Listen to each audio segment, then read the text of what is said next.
Jadi teman-teman kita sama-sama sudah trading ya. Mungkin ada yang baru atau mungkin sudah lama atau mungkin sudah baru ngelihat-ngelihat trading itu seperti apa. Intinya teman-teman, jadi kalau kita bicara tentang market itu kan seperti yang sudah saya sampaikan di sesi-sesi sebelumnya, market itu sebenarnya itu adalah sebuah probabilitas. Nah, market adalah sebuah probabilitas. Intinya gini teman-teman, untuk menemukan probabilitas, otomatis kan kita harus mencari suatu probabilitas yang terbaiknya. Nah, makanya kalau kita itu trading di forex market, kalau kita belum menemukan sebuah probabilitas yang memiliki angka atau tingkat akurasi di atas 50%, itu dicari lagi. Kira-kira seperti apa? Ya, pencariannya itu banyak. Seperti yang sudah saya sampaikan di sesi-sesi sebelumnya, salah satu ide itu adalah menggunakan support resisten kalau saya sendiri secara pribadi itu dengan Fibo Channel.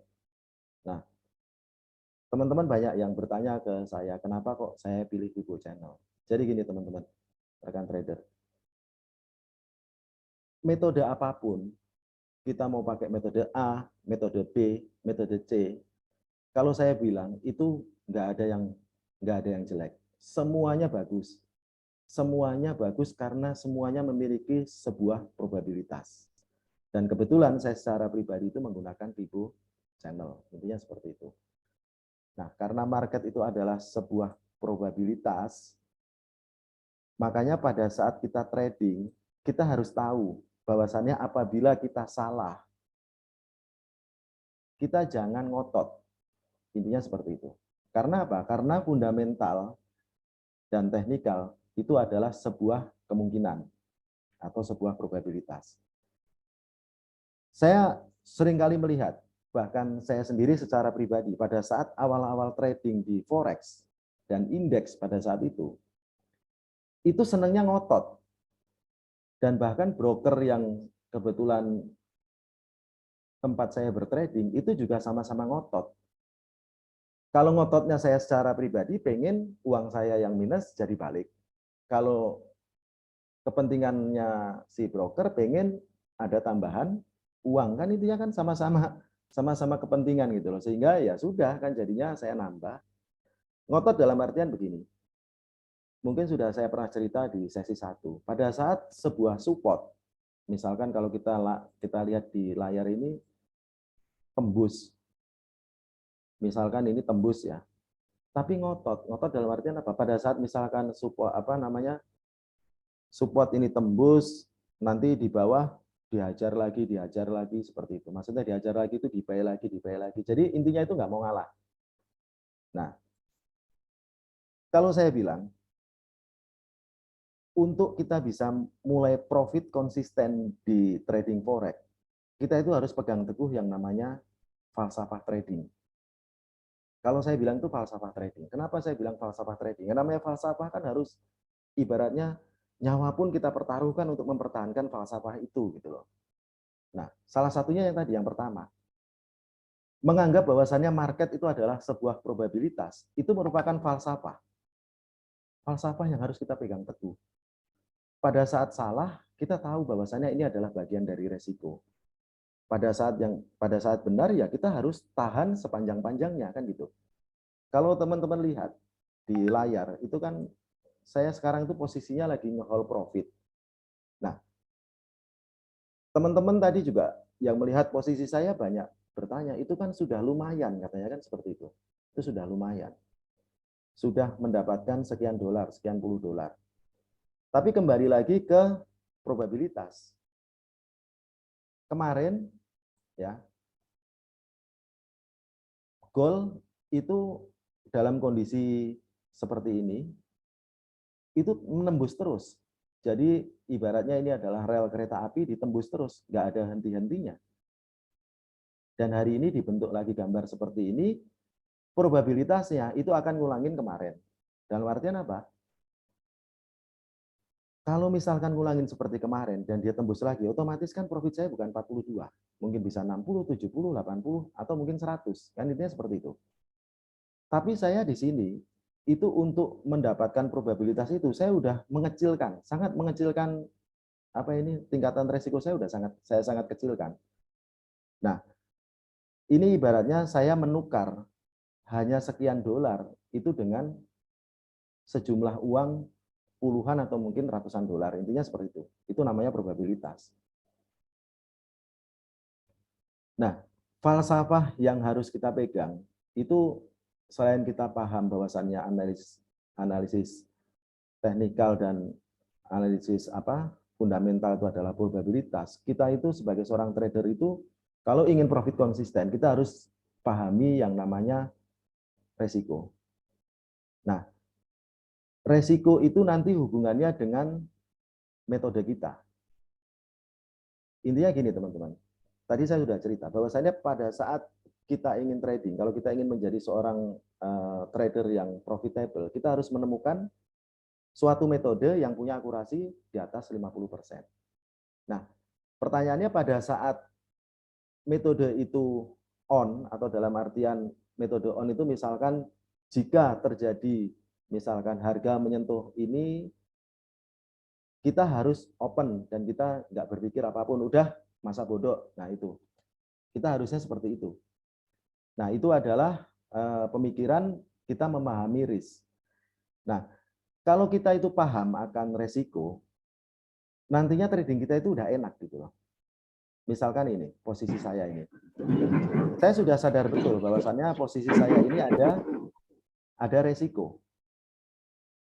Tapi di balik resiko itu ada sesuatu yang lebih indah, bahwasannya apabila market melebihi garis yang putih di atas ini, atau mungkin melebihi lagi, melebihi lagi, melebihi lagi. Intinya seperti itu.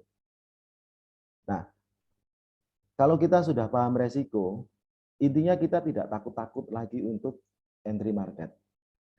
Kalau kita ragu ke entry market, itu yang terjadi adalah penyesalan. Penyesalan itu misalkan seperti ini, coba saya tadi. Intinya seperti itu, kalau kita nggak paham resiko, kita terlalu banyak mikir. Jadi dalam trading itu intinya pada saat suatu metode itu terjadi, misalkan kita metode yang tadi saya bilang, jika terjadi harga menyentuh ini, jika terjadi harga menyentuh ini terjadi, kita harus eksekusi, nggak usah pikir panjang, dan kita intinya dalam trading itu semaksimal mungkin kita bisa ambil profit. Nah, contohnya seperti ini saya gunakan garis Fibonacci channel yang mungkin di sesi sebelumnya sudah kita bahas bagaimana cara menggambarnya. Ini metode saya kurang lebih bunyinya seperti ini. Kalau market dalam suatu waktu berlari, ini metode saya secara pribadi ya. Kalau suatu saat market itu bergerak naik, saya akan menunggu. Saya akan gambar kira-kira garis Fibonacci channel-nya seperti apa. Kemudian aturan main kedua, apa yang saya tunggu? Yang saya tunggu adalah pada saat market setelah naik, pasti kan nggak mungkin naik lurus ya. Kecil kemungkinan naik lurus. Market akan koreksi dan menyentuh garis yang menjadi, istilahnya itu yang menjadi aturan saya, bahwasannya apabila harga setelah naik kemudian menyentuh garis yang warna kuning ini, saya akan open posisi buy. Nah, kebetulan di malam ini itu sudah memberikan saya profit sekitar 51 dolar. Nah, pertanyaan selanjutnya, apakah pada saat terjadi seperti ini pasti ini harga akan mantul ke atas? Jawabannya tidak. Tapi itu adalah sebuah probabilitas yang saya yakini memiliki akurasi di atas 50%. Makanya pada saat ini terjadi, saya nggak mikir panjang, langsung saya eksekusi untuk buy. Nah ini. Nah hasilnya sekarang profit 57 dolar. Di mana target saya? Target saya ini di garis putih. Pada saat menyentuh garis putih ini, saya akan tutup posisi saya. Nah itulah tentang pemahaman kita tentang probabilitas dan pemahaman kita tentang level risk. Intinya seperti itu. Kemudian falsafah kedua untuk kita menjadi seorang trader yang istilahnya itu yang profitable, itu yang kedua itu adalah kita pakai uang dingin. Intinya kalau kemarin kita bahas uang dingin itu uang di luar kebutuhan pokok, di mana kalau uang tersebut hilang, kita itu nggak akan kehilangan kebutuhan pokok kita. Kebutuhan pokok kita itu kan ya salah satunya kan makan ya. Misalkan uang itu dipakai untuk makan, tapi kita pakai untuk trading, itu jadinya trading kita itu nggak loss gitu loh. Kita jadi takut-takut untuk open posisi, pada saat salah kita ngotot pengen balikin. Nah itu penyakit. Penyakit margin call kan seperti itu, penyakit margin call. Pada saat minus nggak mau terima minus, tambah lagi posisi atau ditahan. Penyakit margin call itu seperti itu, karena itu apa? Karena itu bukan uang dingin. Waduh gimana nih kok minus ya? Padahal itu nanti uang mau dipakai saya untuk makan anak istri. Jangan di-cut loss lah, nanti minggu depan nanti nggak bisa makan. Pasti naik kok ini. Akhirnya cari pembenaran. Pembenaran di mana? Di internet. Pembenaran sama teman. Akhirnya apa? Posisi makin nggak sesuai sama arah, makin hari makin nambah atau jam makin nambah, akhirnya jadi margin call. Kemudian falsafah yang harus kita pegang itu adalah falsafah psikologi. Jadi kurang lebihnya kalau psikologi itu ya di trading itu adalah kemampuan kita untuk menahan profit. Itu kemampuan nomor satu dalam psikologi trading.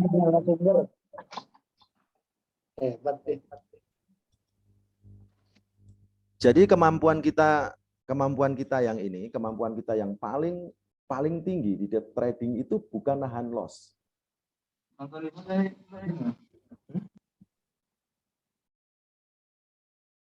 Nah itu, sorry tadi ada suara ini ya, ada suara kresek-kresek.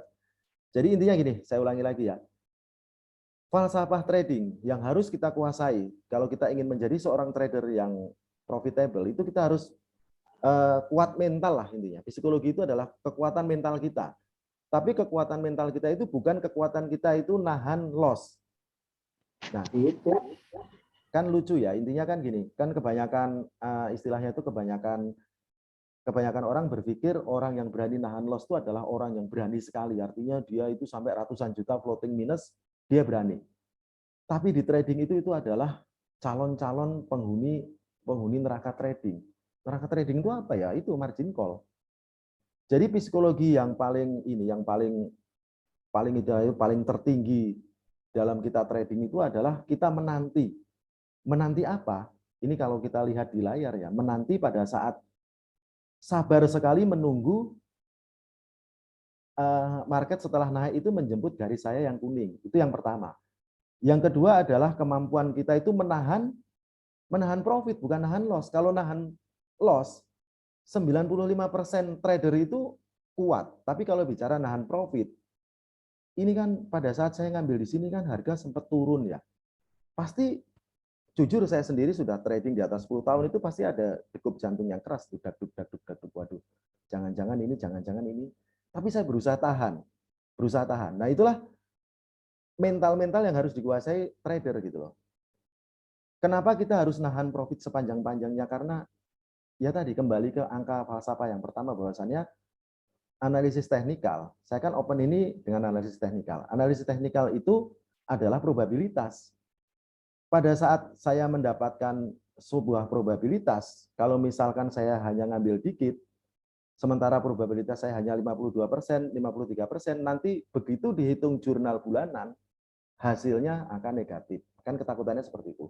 Tapi kalau kita opennya itu targeting, artinya kita betul-betul tahan, betul-betul posisi floating plus ini sampai posisi sini, nantinya meskipun saya suatu hari, suatu saat nanti saya mengalami cut loss, jurnal bulanannya pasti akan plus, intinya seperti itu. Nah, itu dulu tentang falsafah ya, falsafah yang harus dipegang teguh oleh kita untuk menjadi seorang trader. Nah, kita setelah mengetahui falsafah itu kan kita mungkin di sini kan udah sama-sama trading ya, intinya ya kita sama-sama sharing lah pengalaman kita seperti apa sebagai seorang trader. Kalau saya sendiri, pengalaman saya sebagai seorang trader itu salah satunya saya sering margin call, itu langganan margin call. Itu tahun-tahun awal sampai saya 5 tahun itu masih langganan margin call.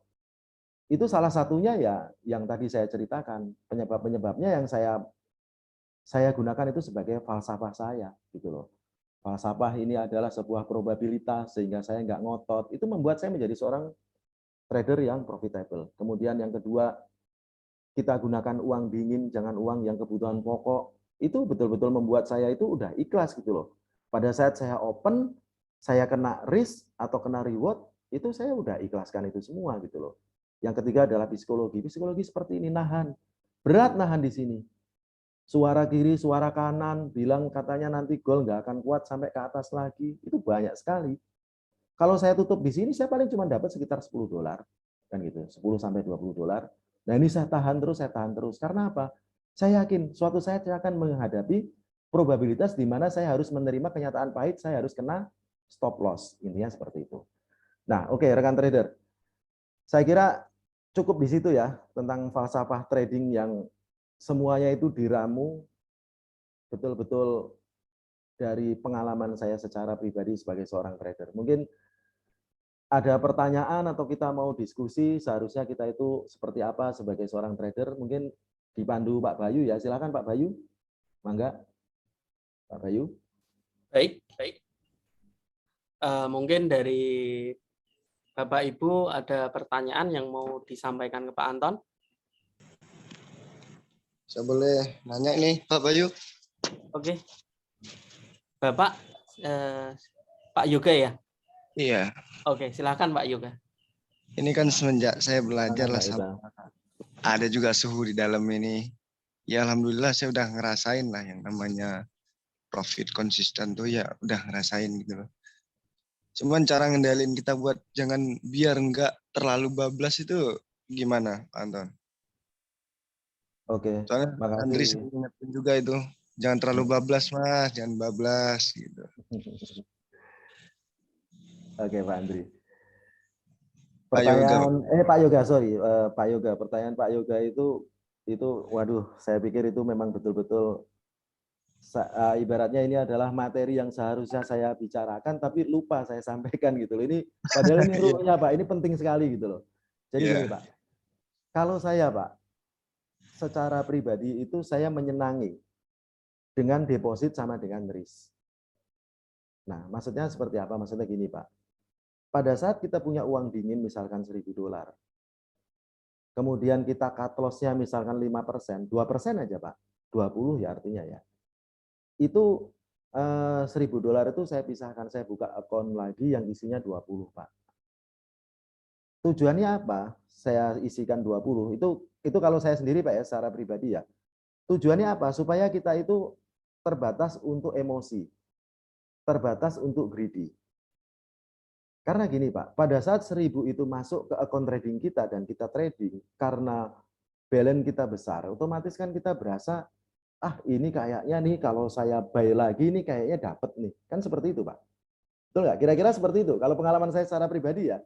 Ya benar-benar. Ini kayaknya kalau, wah ternyata turun. Enggak lah, ini udah terakhir di support terakhir. Enggak, ternyata bablas terus sehingga minus kita makin lebar. Minus kita makin lebar, kita pengen balikin, otomatis slotnya kan dilipat gandakan atau kita mungkin bisa namanya martingale ya. Nah itu penyakitnya seperti itu. Makanya saya sendiri secara pribadi menyenangi dengan kata-kata yang saya sendiri namakan itu seperti judi Pak, namanya all in gitu loh. Kalau saya hilang misalkan dari, kan saya lihat bagus sekali Pak, Lirunek itu sudah menyediakan wallet ya. Jadi dana itu kita tempatkan untuk membuka akun, kemudian nanti kita pindahkan ke wallet sehingga sisanya itu adalah risk kita. Jadi pada saat kita tempatkan sesuai dengan risk kita, mau market mau diajar kemanapun, ibaratnya nggak ada kata-kata kita mundurin cut loss, betul nggak Pak Yoga? Iya benar. Nah, mundurin cut loss, kemudian nambah lot, itu semua penyakit Pak. Intinya ya sudah, deposit sama dengan risk ya sudah. Pada saat saya meriskan misalkan 2%, $20, ya sudah. Kita memiliki falsafah, kita paham risk, kita hilang 20, ya sudah. Ini pantin aja kita hilang 20, intinya seperti itu. Mungkin ada lagi Pak Yoga?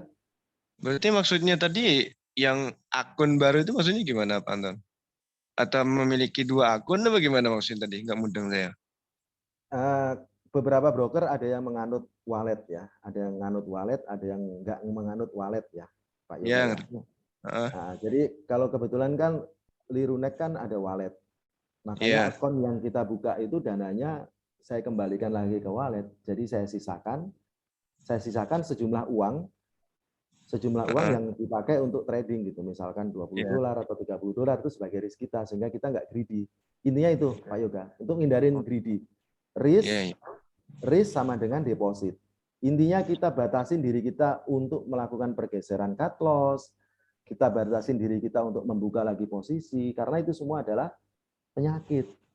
Kadang-kala Pak, penyakit kita itu gini Pak, pada saat harga itu melakukan testing ke support atau resisten, dia itu kadang-kadang kan ada istilahnya kan bocor ya Pak ya. Bocor, ya kan? Kalau kita itu terlalu banyak ngambil posisi, lot kita terlalu besar, kita kan posisi kita kan pasti kan rontok ya Pak pada saat bocor itu gitu. Nah, saya sendiri itu ngindarin itu loh Pak, ngindarin bocor, ngindarin nafsu saya untuk melakukan tambahan open posisi, ngindarin saya untuk geser stop loss dengan cara seperti itu. Oke. Kalau saya secara pribadi ya mungkin ada teman-teman lain yang bisa nambah juga nggak apa-apa gitu loh. Tapi kalau kita Pak dari komoditas itu sering sekali melihat itu penyakit yang semua itu ngalami Pak. Seorang trader itu pasti ada penyakit greedy, dia nambah geser resiko sama nambah posisi, itu semua penyakit. Intinya di situ aja Pak. Itu kalau saya secara pribadi senengan dengan risk sama dengan deposit. Ya, intinya seperti itu. Jadi dana sisa kita yang besar itu di wallet gitu loh. Oh, berarti kalau Pak Anton pribadi tadi ngomongnya berarti misal nih sebulan sekian gitu profitnya. Berarti deposit awal itu dimasukin ke wallet gitu. Berarti yang profit itu baru kita tradingkan lagi gitu. Seperti itu juga bisa, Pak. Kalau saya profit itu selalu saya singkirkan, Pak. Jadi kan saya itu selalu stabil dengan risk ya. Iya, profitnya saya singkirkan. Misalkan gini, Pak. Ini misalkan saya ini running profit kan $62 ya, Pak. Nah, setelah saya turunkan posisi saya 63, itu saya risknya itu mulai lagi dari awal gitu. Intinya seperti itu. Oke, cukup, Pak Anton. Terima kasih. Ya. Sama-sama Pak Yoga, terima kasih Pak Yoga. Ya, Pak Andri. Pak Anton sama-sama. Ya, baik, untuk peserta yang lainnya mungkin ada pertanyaan lagi. Boleh, silakan. Atau via teks bisa, nanti ketikkan saja, nanti bisa saya bacakan.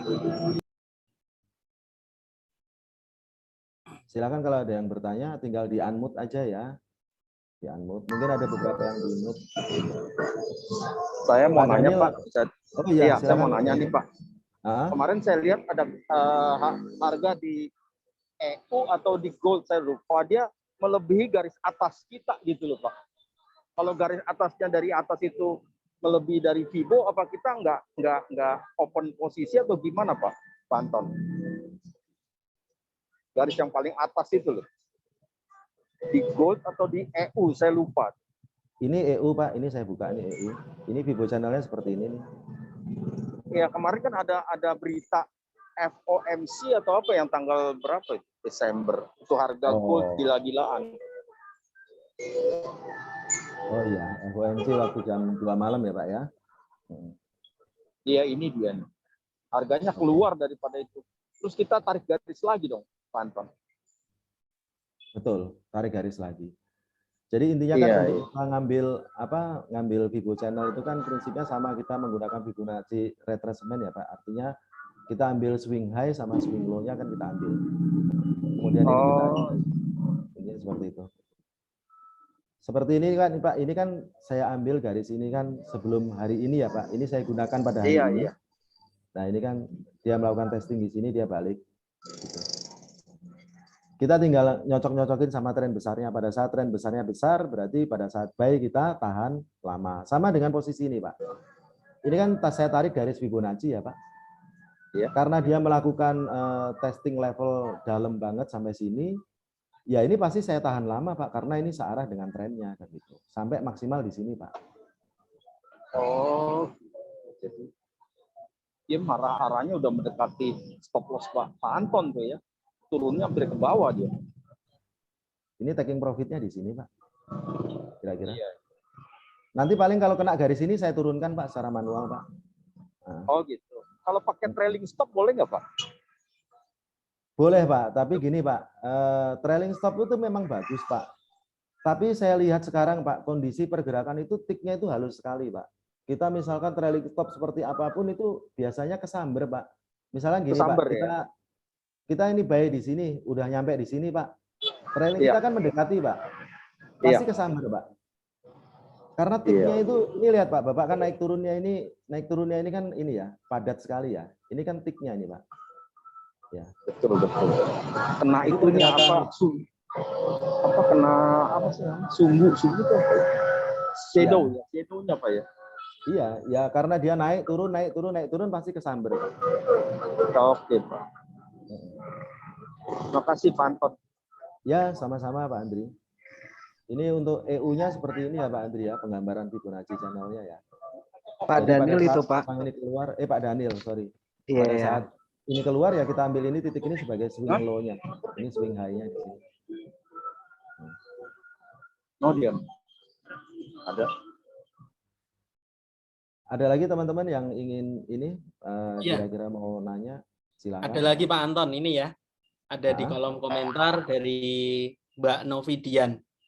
Izin tanya Pak, bagaimana supaya kita bisa komit dengan SL kita biar tidak suka geser-geser.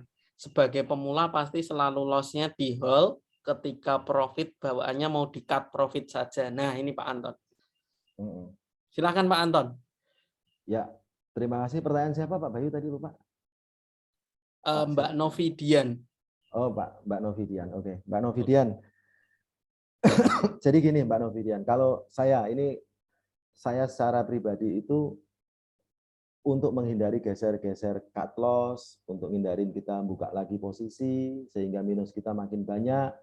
Tadi saya sudah sampaikan itu di jawaban pertanyaan Pak Yoga ya, bahwasannya saya menyenangi deposit sama dengan risk. Artinya kalau kita punya uang dingin 1.000, kita pengen resiko 5%, artinya $50, kita pisahkan, kita buka akun baru yang isinya $50. Nah, $50 itulah yang ada di depan kita gitu loh. Jadi kita trading dengan $50. Pada saat misalkan $50 ini margin call, kita tarik lagi $50 di wallet. Saya lebih suka seperti itu. Karena apa? Karena saya sendiri secara pribadi itu sering sekali yang namanya muncul greedy.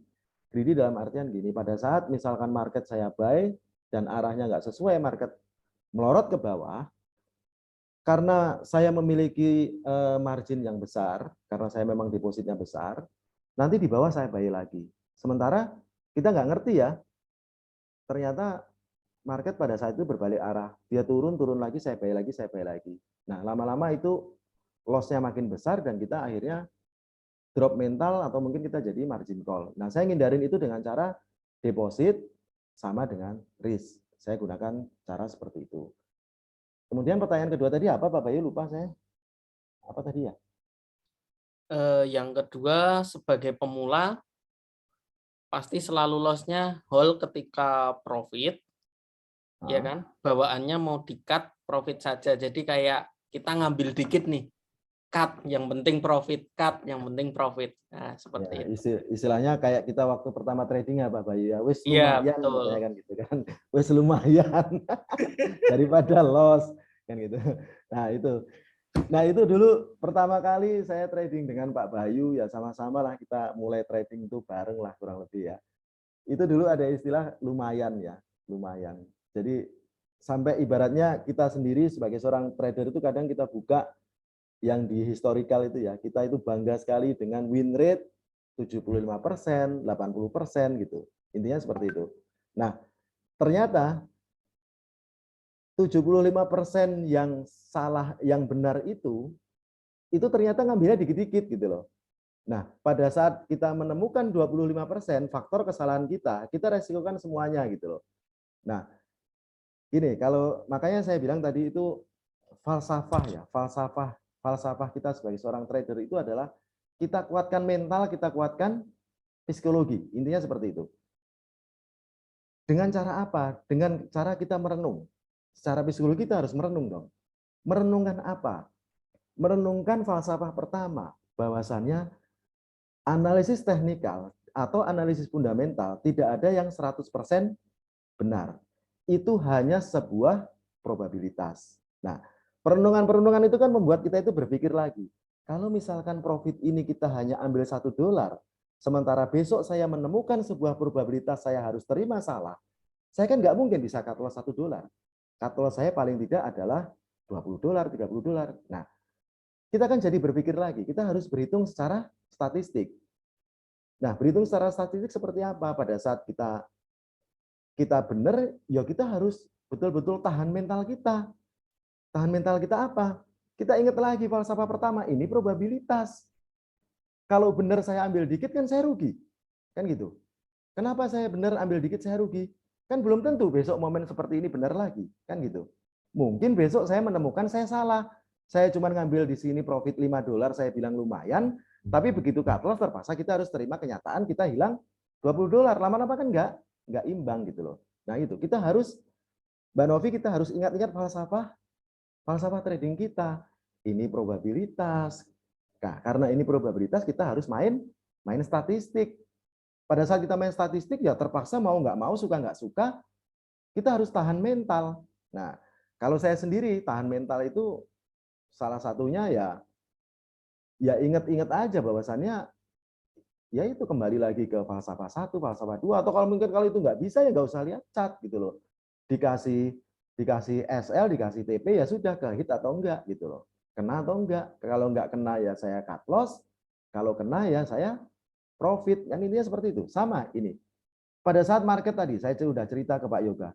Pada saat market setelah naik, tiba-tiba dia naik turun ke bawah. Kira-kira gimana pikiran saya? Saya sendiri yang udah lebih dari 10 tahun trading, saya berpikir, jangan-jangan market ini balik nih. Saya tutup sekarang deh. Coba kalau tadi saya tutup, saya cuma dapat $20. Kalau sekarang saya tutup, saya dapat $57 gitu. Nah, begitu saya misalkan dapat 57 atau 60, besok saya menemukan probabilitas yang salah, saya nggak masalah. Secara statistik saya masih plus. Intinya seperti itu, Pak Bayu. Mungkin ada lagi, Pak Bayu? Ya, baik. Mungkin ada lagi dari teman-teman? Boleh pakai mic, boleh langsung di kolom komentar. Ya, boleh. Silakan. Intinya seperti itu. Oke. Saya Pak Anton, saya mau tanya nih. Ya. Kalau misalnya probabilitas ini saya menggunakan ibaratnya SL-nya saya geser nih ke area plus.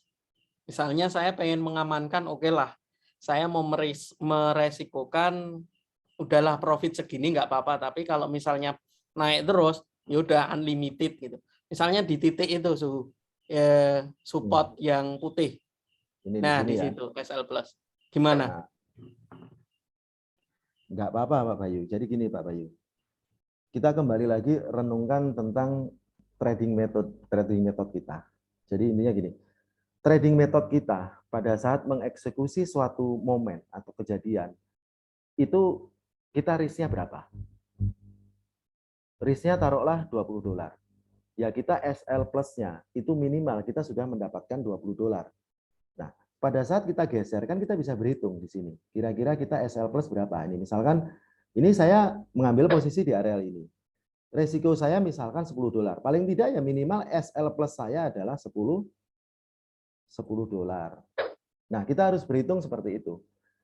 Sehingga apa? Jangan sampai misalkan gini, pada saat momen ini terjadi, saya SL plus saya tipis sekali di sini. Nah, kemudian kena. Begitu besok terjadi momen dan ternyata momen itu tidak sesuai dengan harapan kita harus cut loss 10, 15 kalau ini. Kita harus cut loss 15. Kan kita secara statistik kan kita unbalance kan, intinya seperti itu, Pak Bayu. Mungkin itu aja Pak Bayu. Kalau itu kita berhitung lagi gitu loh. Ini berhitung lagi. Kalau saya sendiri secara pribadi saya mending daripada saya SL plus, saya mending ke hit cut loss saya.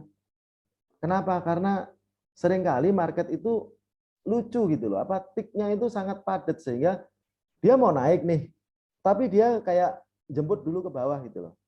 Jemput ke bawah terus kemudian dia lanjut lagi. Kadang-kadang kita suka nyesel, aduh kenapa saya SL plus ya? Kena deh, padahal bener tuh harga naik. Makanya saya lebih suka cut loss. Kenapa saya lebih suka cut loss? Karena saya secara pribadi meyakini bahwasanya trading method yang saya jalankan, yang saya running, itu akurasinya di atas 50%. Saya nggak peduli hari pertama, hari kedua, hari ketiga, hari keempat, saya loss semua nggak apa-apa. Mungkin saya baru dapat bagian yang jelek. Tapi ada satu hari saya dapat bagian yang bagus. Pada saat saya dapat bagian yang bagus, ya saya maksimalkan. Saya benar-benar fullkan itu profit semaksimal mungkin. Intinya seperti itu, Pak Bayu. Itu aja Pak Bayu mungkin. Ya, mungkin sudah nggak ada lagi ya pertanyaan. Kalau tidak ada, akan saya lanjutkan ke sesi terakhir, lucky draw.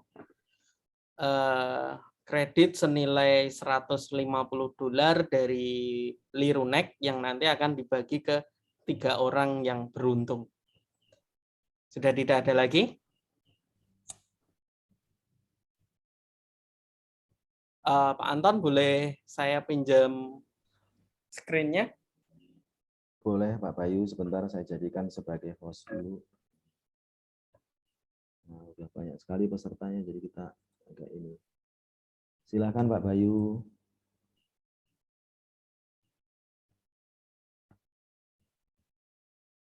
Saya pinjam Pak Anton. Ya, silakan Pak Bayu.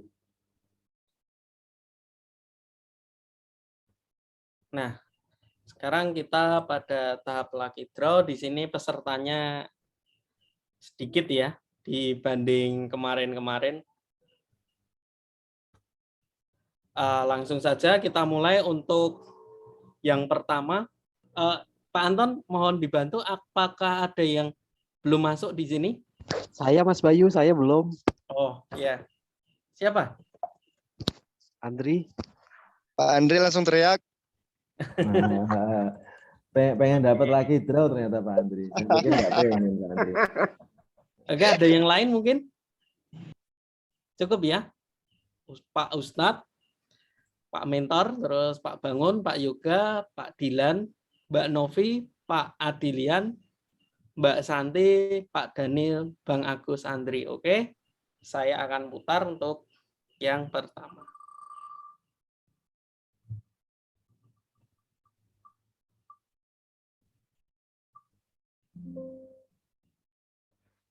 Oke, untuk yang pemenang pertama, Pak Dilan akan mendapatkan. Selamat Pak Dilan. Iya. Terima kasih. Mantap, dapat lagi draw. Oke, untuk selanjutnya saya putar kembali untuk pemenang yang kedua.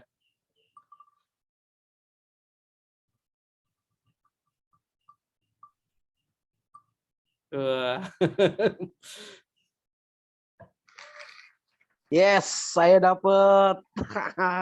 Pemenang kedua. Pak Andri dapat. Untung aja teriak Pak Andri. Baik, saya lanjutkan kembali untuk pemenang yang terakhir ya.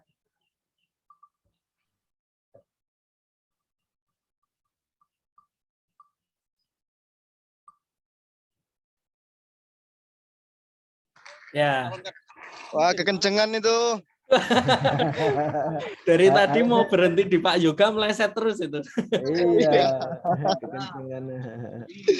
Selamat untuk ketiga peserta yang telah mendapatkan lucky draw, Pak Dilan, Pak Andri, dan Mbak Novidian. Untuk webinar masih ada sekali untuk besok ya. Jadi ini udah ketiga, berarti dalam bulan ini masih ada satu lagi untuk yang minggu depan. Baik Pak Anton, mungkin ada yang mau ditambahkan kembali? Ya intinya seperti itu Pak Bayu. Jadi kalau kita itu sebagai seorang trader, kita nggak pegang teguh falsafah itu, mau sampai kapanpun, ya seperti kita di awal trading Pak Bayu. Ngaku nggak Pak Bayu? Iya, saya ngaku itu. Bener, teman trader. Saya waktu itu sama Pak Bayu itu baru profit geser 1 pip ya Pak Bayu ya. Iya. Bilangnya apa Pak Bayu? Wes lumayan. Lumayan. Ini sudah Tapi begitu. lebih dari cukup. Lebih dari cukup, bisa buat beli rokok sebungkus ini ya seperti itu. Iya. Trading jangan seperti itu teman-teman. Yakinlah, kita itu menghadapi sebuah probabilitas. Pada saat kita menghadapi probabilitas, kuatkan hatimu untuk menahan profit. Yakinlah teman-teman yang mungkin mau mulai baru, nanti begitu ngerasain coba trading, yang sulit itu bukan nahan loss ya. Nahan loss itu siapapun trader itu pasti kuat, betul nggak Pak Bayu? Mau 1.000 mau 2.000 kuat ya Pak Bayu ya? Ya pernah sampai hilang semua balance juga. Sampai hilang semua pernah, gitu loh. Jadi kita udah ngerasain. Kita bayangkan aja perjuangan kita berdua itu dari tahun 2006 gitu loh. Kita ngerasain betul-betul ya ampun, kok trading kok cuma ngabisin duit gitu loh. Terus kita berpikir positif lagi, ya inilah mungkin ini mungkin sekolah ya. Sekolah terus sampai bertahun-tahun kan ini seperti itu. Nah itu Pak Bayu, intinya disitulah falsafah harus betul-betul kita pegang teguh. Bila perlu kita ibaratnya itu secara dalam tanda kutip nyawa kita pertaruhkan untuk kita menjadi seorang trader yang sukses. Salam profit ya teman-teman, pegang teguh falsafah kita dalam bertrading. Terima kasih Pak Bayu, terima kasih Pak Andri, terima kasih Lirunek yang sudah Sama-sama Pak. Ya. Baik, terima kasih Pak Anton atas pesan-pesannya ya untuk menutup acara ini. Baik, selamat malam teman-teman. Kita lanjutkan untuk sesi besok. Jangan lupa untuk hadir lagi yang masih belum dapat, boleh ikut lagi. Oke, selamat malam dan sukses selalu. Salam profit teman-teman. Selamat malam, salam profit. Ya. Terima kasih Pak Anton. Ya, sampai ketemu lagi ya minggu depan ya.